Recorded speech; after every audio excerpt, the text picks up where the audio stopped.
Olá, meu nome é Daniel Jarovski, eu sou pediatra, infectologista e sou membro do Fleury Kids. É um prazer enorme tê-los aqui conosco para mais uma videoaula do Fleury. Então, é importantíssimo relembrar que a infecção do trato urinário se define como uma infecção bacteriana sintomática, tá certo? Do trato urinário. Ou seja, a gente vai falar um pouquinho mais para frente da questão de quadros, cenários onde um exame está alterado, mas a clínica não é correspondente. A ITU, como eu vou mencionar daqui para frente, me referi às infecções urinárias na criança, é uma das infecções mais frequentes na pediatria e provavelmente hoje em dia, na era onde a vacinação pneumocócica é amplamente difundida, talvez seja a infecção bacteriana grave mais prevalente no lactente. Esses valores de prevalência chegam 5 a 15% como causa de lactentes com febre sem sinais localizatórios, e esses valores vão aumentando, né? Então, 8% para meninas, em torno de 2% dos meninos terão pelo menos um episódio de infecção urinária até os 10 anos de idade. Então, vejam como essa recorrência também é muito importante. Esse gráfico embaixo mostra os grandes picos, né, de frequência conforme a idade vai passando. Então, nós temos um principal pico muito interessante e importante na infância, né, onde nós veremos que os meninos são mais acometidos que as meninas. Depois, na fase pré-escolar também, principalmente por conta de desfraude, de má higiene genital, e um aumento progressivo, principalmente às custas de TU em meninas, né, em mulheres, onde nós temos o pico na cistite do lua de mel, pielonefrite de gravidez e o prostatismo na idade mais avançada, no caso dos homens. Quando falamos de ITU, é importantíssimo lembrar quais são os principais agentes etiológicos e em que faixa etária e em que gênero e sexo. Então, a ideia é que no primeiro ano de vida existe um predomínio masculino sobre o feminino, tá certo? A passo que a partir da segunda idade as meninas ultrapassam os meninos em até 10, 20 vezes na frequência de ITU, e uma diferença muito nítida também ocorre em relação aos agentes etiológicos mais comuns. Nos meninos, o Proteus mirabilis ele é mais frequente, entretanto, ele é muito semelhante com E. coli, algo que não ocorre com o sexo feminino, onde a E. coli uropatogênica, né, a UPEC, ela sem dúvida nenhuma é a principal bactéria causadora de ITU, responsável por até 75%, 90% dos casos. Outras bactérias, né, outros agentes etiológicos devem ser lembrados, porque podem ser frequentes em outras faixas etárias. Cabe aqui mencionar as enterobactérias, então Klebsiella, Enterobacter, as pseudomonas, no caso de pacientes cuja via urinária é manipulada cirurgicamente, ou tem muitas manipulações por sondagem vesical de alívio. O foco Staphylo saprophyticus, que é um gram positivo, frequentemente identificado em adolescentes, são os principais agentes bacterianos causando infecção urinária. Eu lembro aqui que eu separei em grupos de gram negativo e gram positivo, justamente pois quando falarmos um pouquinho dos exames laboratoriais, a avaliação do gram, né, o bacterioscópico da urina, já permite uma antecipação do que poderá crescer na urocultura. Então, saber se é uma bactéria gram-negativa ou gram-positiva pode sim mudar o seu tratamento empírico até o resultado final da cultura. A patogênese da infecção urinária, ela é bastante interessante e vale ser discutida. Então, começaremos embaixo, né, do slide, onde nós temos a colonização genital, sem ter quadro clínico. E para esse cenário se chama bacteriúria assintomática, uma situação bastante complicada, pois pode levar a tratamentos múltiplos com antibióticos e não significar uma infecção. Na verdade, é só uma colonização genital. É claro que tem alguns fatores de risco, né, que aumentam essa frequência de colonização genital, Então, por exemplo, uropatia obstrutiva, escape fecal no períneo, que é bastante frequente em crianças, especialmente nas meninas, pela proximidade, né, anatômica. Cateteres urinários, sejam de longa permanência, como os de sondagem de alívio, e instrumentação frequente. A partir da colonização da uretra, a bactéria pode sim tomar um rumo ascendente na via urinária, passando para a bexiga, e aí nós chamamos de cistite, né, onde tem a penetração do epitélio urinário, e essa seria uma infecção do trato urinário baixa. Seguindo a ascensão pelos ureteres, aí alcançando o rim, chegamos às infecções do trato urinário alta. A infecção pode ser pela via ascendente, vinda da colonização genital, ou também pode vir por conta de uma consequência de uma bacteremia se alojando no rim. Então, são duas formas de se adquirir uma infecção urinária alta, né? E aí, quando você tem um acometimento do parênquima renal, se denomina pielonefrite. A parte clínica, né, o diagnóstico clínico é o grande desafio do pediatra, né? A faixa etária dos lactentes, principalmente os lactentes muito jovens e recém-nascidos, trazem mais desafios ainda, né, onde os sinais e sintomas são extremamente inespecíficos e vão desde choro, inapetência, icterícia naqueles recém-nascidos, febre ou hipotermia, dependendo da faixa etária, até baixo ganho ponderal. E aí a grande questão nessa faixa etária é que a urosepse é frequente, portanto, o diagnóstico precoce nos lactentes, especialmente nos lactentes jovens e recém-nascidos, é essencial para um desfecho clínico melhor e a prevenção de sequelas e escaras renais. Já os pré-escolares e escolares, o quadro clínico passa a ser um pouco mais localizado, né? As crianças podem se comunicar de uma forma melhor, então febre, queixas urinárias, então disúria, polaciúria, própria enurese, incontinência, passam a ser manifestações mais frequentes naquelas crianças que já têm a continência urinária, e alterações no odor e no aspecto da urina já começam a ser frequentes, tá certo? A dor abdominal inespecífica é um achado interessante, especialmente se ela for na região suprapúbica, ou até mesmo dor lombar, que já pode ser vista nos escolares um pouco maiores. Quando passamos para a faixa etária de adolescentes, já os sintomas são diretamente relacionados ao trato urinário inferior, então a propedêutica é muito semelhante a uma propedêutica do adulto, onde disúria, polaciúria, urge incontinência, e claro, pode estar associado com febre, dor abdominal, dor suprapúbica e eventualmente também lombalgia. Então aqui é muito mais, a propedêutica é muito mais rica, né? A história é muito mais fácil de conseguir num adolescente. Passamos, uma vez que existe uma dificuldade no diagnóstico clínico, abre-se mão de exames laboratoriais, né? Então, exames diagnósticos são essenciais na infecção do trato urinário. Lembrando que a análise da urina, ou seja, a urina 1, como a gente chama, ela não substitui a urocultura no diagnóstico de ITU. Entretanto, ela pode já começar a mostrar algumas alterações ou características que vão permitir um diagnóstico presuntivo da infecção urinária e, eventualmente, já início do tratamento precoce, até mesmo antes do resultado da urocultura. Então, tudo começa com suspeita clínica. É fundamental que a hipótese seja associada à suspeita clínica compatível, uma vez que, como eu mencionei, né, a bacteriúria assintomática, ela basicamente nos remete a uma colonização. Então, a coleta de uma urina com resultados alterados numa criança sem clínica compatível com o ITU fala muito a favor apenas de uma bacteriúria assintomática. Então, a partir da suspeita clínica até se ter o resultado da urocultura, que é o definidor de ITU, algum tempo vai passar, sem dúvida nenhuma, né? A cultura costuma ficar pronta em até 3 dias a partir do momento da coleta. E a vantagem de se ter a cultura em mãos, sem dúvida nenhuma, é não só identificar o agente, mas sim o perfil de resistência antimicrobiana. Então, a partir da urocultura, é possível ajustar o esquema antimicrobiano indicado empiricamente, ou até mesmo a suspensão desse tratamento, caso a suspeita clínica e o resultado dos exames surgiram que não é uma infecção urinária.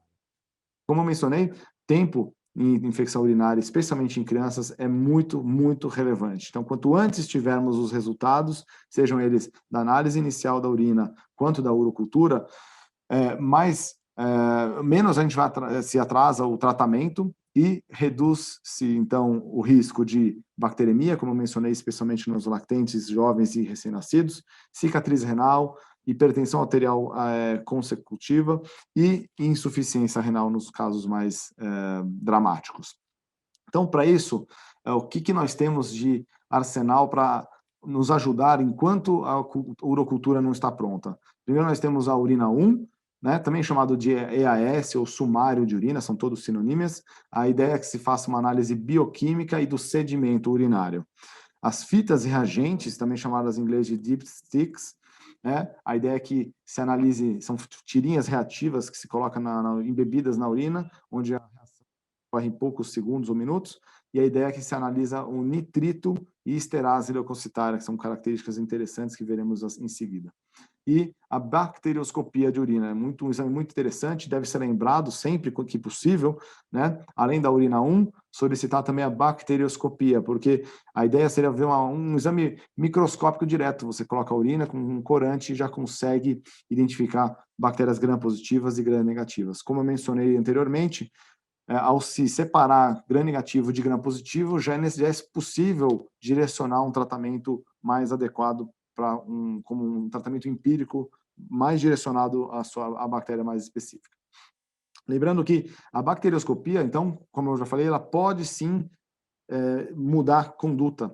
Diferentemente da urina 1 e das fitas reagentes, que só te permitirão fazer o diagnóstico e dizer assim, não, eu realmente acho que é uma infecção urinária, a bacterioscopia já permite a mudança antimicrobiana. Então, não esqueçam de solicitar esse exame sempre que possível. Os critérios para diagnóstico de ITU, então, é a presença de piúria, ou seja, leucócitos na urina e ou bacteriúria, somado a uma cultura positiva. Então, esse binômio, né, ou vamos chamar de tripé, também deve estar sempre presente para o diagnóstico. Então, vamos dar uma olhadinha nos principais parâmetros avaliados na urina tipo 1. Então, o pH, ele pode estar alterado, ele é um exame de baixa sensibilidade, de baixa especificidade, ou seja, não é muito acurado. Entretanto, algumas bactérias produtoras de urease podem elevar o pH. Então, um pH talvez um pouco mais elevado vale a pena deixar como informação possivelmente relevante, tá? A densidade urinária, o que pode ocorrer, o que é interessante ver na densidade urinária? Basicamente, quando a densidade urinária está muito baixa, significa que há uma diluição urinária. Isso, na verdade, não impacta muito na análise da urina em si, mas pode sim impactar no resultado final da urocultura, uma vez que baixas densidades urinárias traduzem uma elevada diluição da urina. Então, a quantidade, a carga bacteriana naquela amostra vai ser menor do que uma densidade urinária um pouquinho maior. Proteína aumentada pode ocorrer na presença de febre, células na urina, bactérias na urina. Então, é uma proteinúria transitória, tá? Com baixíssimo, na verdade, nem se usa, na verdade, como um critério de infecção urinária. Glicose tampouco, né? Apesar que algumas bactérias podem consumir um pouco a urina, então você eventualmente pode ter um falso negativo de urina, né, de glicose na urina. Então, os exames que mais se usam para fazer o diagnóstico, para corroborar o diagnóstico de TU, são os próximos que a gente vai falar agora. Então, o nitrito, né? A ideia é que o nitrito seja produzido por bactérias, especialmente bactérias gram-negativas, algumas bactérias gram-negativas. É um exame de alta especificidade, entretanto de baixa sensibilidade. Isso significa que, na presença de um nitrito positivo, basicamente sugere, dentro do contexto clínico e dos outros achados laboratoriais, sugere fortemente uma infecção urinária, ou presença de bactéria, no caso, e pode sofrer falsa positividade em uso de Pyridium, que, em geral, é uma medicação usada para adultos. A esterase leucocitária, é uma enzima produzida também por algumas bactérias, principalmente gram-negativas. Já é o contrário, é um exame de alta sensibilidade e baixa especificidade. A vantagem é que é feita naquelas tirinhas, como eu mencionei a vocês, são umas tiras colorimétricas super rápidas de fazer, indoloras, basta mergulhar, embeber na urina. É um exame de rápido, baixo custo e um exame de alta sensibilidade. Ele tem um elevado valor preditivo negativo. Significa que se vier negativo, a chance de realmente ser negativo é muito alta. Ou seja, o nitrito tem sua grande valia quando vem positivo, e a esterase leucocitária tem o seu grande valor quando ela vem realmente negativa. E ela é usada, a esterase é usada também como um critério definidor de piúria, junto com a presença de leucócitos, como veremos a seguir. As hemácias acima de 10 mil, a gente se entende que temos uma hematura, em geral pode ser microscópica, ela é um exame de baixa sensibilidade, entretanto tem alta especificidade, e lembrar que a hematura microscópica ela é bastante frequente em infecção urinária. Então, a presença de hematura no exame colhido adequadamente também vale como um exame de alta especificidade. E, finalmente, talvez o exame mais importante, como definição de ITU, é a presença de leucócitos, ou seja, piúria, né? E a definição seria 5 leucócitos por campo, né, no caso de urina centrifugada, ou mais de 10 leucócitos por milímetro cúbico, no caso de uma urina não centrifugada, ou até 10 mil leucócitos por ml. Depende muito do laboratório, cada laboratório pode usar um parâmetro de análise diferente, vale sempre ter em mente essas 3 possibilidades na hora de identificar. A piúria é um exame de alta sensibilidade, entretanto, apesar de ela realmente ser um exame-chave para distinguir ITU verdadeira de uma colonização, algumas interpretações e algumas condições podem interferir também na presença de leucócitos na urina, como, por exemplo, febre. Febre sem estar associada à infecção urinária também pode aumentar os leucócitos na urina e deve ser visto num contexto geral, como um todo, não apenas só na urina. Algumas possíveis interpretações do exame de urina 1.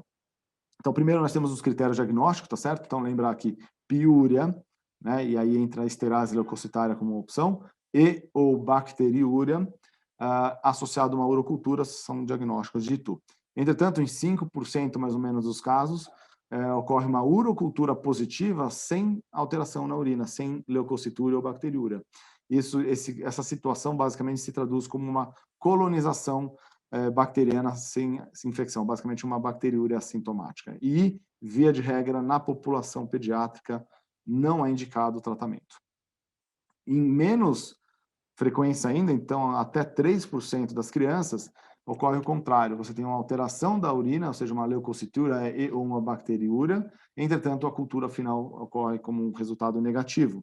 Nesse cenário, deve-se rever o quadro, entender se teve uma correlação clínica sugestiva de ITU, lembrar que é fundamental essa informação, e em algumas outras situações, pode-se depender da avaliação clínica e dos outros parâmetros laboratoriais, ser necessário uma recoleta da urina, complementação com exames de imagem, eventualmente, ou até mesmo a semeadura da urina em meios de culturas específicos, onde eventualmente uma bactéria não cresça no meio de cultura habitual. Só lembrar que, como eu mencionei para vocês, algumas situações muito frequentes ou até mesmo clássicas entram nesse diferencial de leucocitúria ou bacteriúria com cultura negativo. Então, como eu falei, febre, desidratação, a própria bacteriúria sintomática, até doença de Kawasaki, entre outras situações. Então, vale a pena sempre fazer uma correlação clínica e laboratorial. Para fazer um pouco essa análise inicial, por exemplo, dos exames de urina 1, existem alguns macetes, vamos dizer assim, e essa plataforma, chama UTI Calc, é uma plataforma online, disponível abertamente e gratuitamente, onde se preenche as principais características clínicas da criança, e a partir de uma conta, um fluxo automático, ela vai te estabelecer a probabilidade de ser uma infecção urinária, e a partir do momento que essa probabilidade é suficiente, grande ou elevada, ele já te abre um outro fluxograma imediatamente para se incluírem os resultados da sua urina 1. Então, a partir daí, a partir das avaliações dos dados clínicos e de urina 1, ele te sugere uma probabilidade de infecção urinária final em percentual. Então, é um exame, é uma plataforma, uma calculadora muito útil para diagnóstico de febre de 2 a 23 meses de idade, que vale a pena estar em mente sempre no seu favorito do seu navegador e para ter um fácil acesso. Uma vez que a cultura tenha o resultado final já liberado, vale sempre lembrar que cada método de coleta merece uma quantidade, né, maior ou menor de culturas, de bactérias na cultura final para se definir cultura ou não, o ITU ou não. Então, lembrando que nas crianças e adolescentes sem controle de esfíncter, a melhor opção do ponto de vista de contaminação, de menor contaminação, sem dúvida nenhuma, é a punção suprapúbica, né, onde a presença de qualquer bactéria, de qualquer quantidade, é considerada como definidora ou de bactéria realmente causadora da ITU. Entretanto, essa é uma prática que é pouco comum no Brasil, tá certo? Ela é realmente indicada formalmente em meninos que têm uma fimose muito grave, meninas com aquelas aderências atuadas, aquelas crianças que têm uma infecção genital externa, que aí te impossibilitam a coleta por sondagem ou por cateterização uretral, e qualquer anormalidade anatômica, né, do complexo genital, que também te impossibilita uma coleta por cateterização. No Brasil, a cateterização uretral, ou seja, a sondagem vesical de alívio, é a forma mais usada. A contaminação gira em torno de 12%, um valor bastante aceitável. Valores acima de 1.000 unidades formadoras de colônias por mililitro já sugere ITU, desde que seja por um único agente etiológico. E o saquinho coletor, que também é usado com muita frequência, apesar de ser não recomendado na maior parte das vezes, tem uma taxa de contaminação, ao meu ver, um pouco inaceitável, que gira quase em torno de 50%, tá? E valores acima de 100.000 unidades formadoras com avaliação clínica permitem fazer o diagnóstico de ITU. Entretanto, essa amostra deve ser retirada do saquinho coletor antes de 1 hora do momento que está lá sendo armazenada. Já nas crianças com controle esfincteriano, o jeito mais prático, obviamente, é a urina de jato médio, não tem a menor dúvida. A contaminação pode chegar até 26%, especialmente naquelas crianças com fimoses mais importantes, tá bom? E aí, nesse caso, o jato médio deve-se usar o valor de 100.000 unidades formadoras de colônia por ml para fechar o diagnóstico, sempre como um único micro-organismo. Então, as opções para testagem de urina, basicamente são cateterismo vesical ou punção suprapúbica, tá certo? Já para avaliação tanto de urina 1 quanto de urocultura. Esse é o padrão ouro e o mais recomendado atualmente. Ou um outro cenário, uma outra possibilidade seria fazer uma urina 1 por saco coletor, e aí, se tiver qualquer alteração urinária, seja leucocitura, nitrito ou até mesmo bactérias, basicamente se invalida, né, o exame por saco coletor e deve-se colher uma urina por cateterismo vesical ou punção suprapúbica. Ou seja, significa que a urina coletada por saquinho coletor só tem um único valor quando os resultados são negativos, tanto a urina 1 quanto a urocultura. Então, ela serve só para descartar a infecção urinária. Qualquer alteração na urina colhida por saco coletor deve se recoletar numa forma, principalmente por cateterismo, que te traz um valor preditivo positivo muito maior. Para acelerar um pouquinho a coleta de urina, que a gente sabe que quando vai fazer uma coleta de urina, seja por saquinho, ou até mesmo por jato médio, ou por sondagem, os pais podem ficar horas com a criança com saquinho. Então, uma alternativa interessante, que é esse método Quick Wee, processo de produção de urina, né, de eliminação de urina, seria no mesmo momento onde se faz a higienização externa do períneo e da uretra, faz-se um movimento circular com uma gaze úmida, né, e fria no abdômen inferior, como mostra aqui na imagem, e isso pode aumentar a eliminação da urina em 5 minutos, ou seja, um intervalo muito curto, né? Esperar só 5 minutos é realmente muito pouco, em até 30% das crianças. Então, é algo extremamente simples, fácil, não requer nenhuma técnica específica e vale a pena para acelerar um pouquinho o processo de coleta. Outra alternativa muito importante e interessante que deve ganhar campo nos próximos anos é o uso do ultrassom de bexiga antes do cateterismo uretral.